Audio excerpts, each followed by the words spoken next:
Hi everyone. This video is about civil liberties, and civil liberties are rights that are protected for you by the government. That means that the government cannot infringe upon these rights, these liberties. And the Constitution contains a few civil liberties, but the bulk of those are held in the first 10 amendments to the Constitution. So we'll talk a little bit about that Bill of Rights, that set of 10 amendments added to the Constitution, as well as the 14th Amendment. But first, let's take a look at the photographs here. These are pretty shocking photographs, but they are of people using their rights given to them under the Bill of Rights. On the left, you see the small children. Many of you will be familiar with the Westboro Baptist Church. They are particularly politically inflammatory, and they protest lots and lots of events that most Americans would not object to, like soldiers' funerals, for example. And they tend to be very, they make a lot of headlines because of their use of shocking signs and children as protesters as well.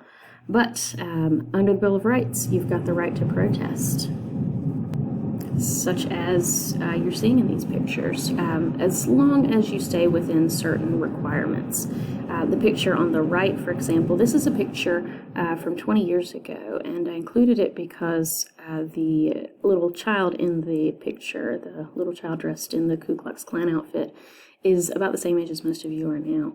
And you can see that this is a rally. It's being protected by police, and the officer on the right was interviewed recently. He was asked, how did you feel about this rally that day? And he said he felt such sorrow for the child, who was probably between a year and 2 years of age at that time.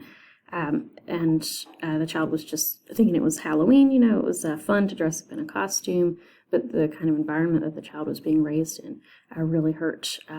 It hurt the heart of the police officer. And he said that he was just standing there, you know, doing his job, making sure that the crowd was controlled and staying peaceful. And the baby walked up to him to look in his riot shield because he could see his reflection. The child could see his reflection. And so as long as you stay peaceful, as long as you are not becoming violent, then you have certain rights, certain liberties that the government is required to protect for you. And many of those are contained within the Bill of Rights. I will talk about those in a later video. The Bill of Rights provided protections for citizens from the federal government. It was not until the 14th Amendment was ratified in 1868 and then later was enforced starting in the 1920s, but really not fully enforced until the 1960s, that the public had these rights from the states as well. Okay, so states could and did violate these rights routinely in many cases until the 14th Amendment was fully supported by the Supreme Court. This was something called selective incorporation.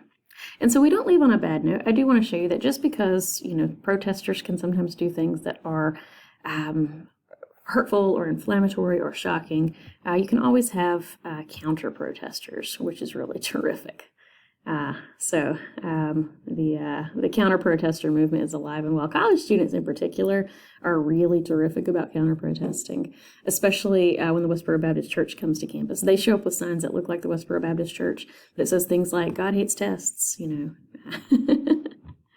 All right, so you can see further videos for the First Amendment and then the remaining 9 amendments for the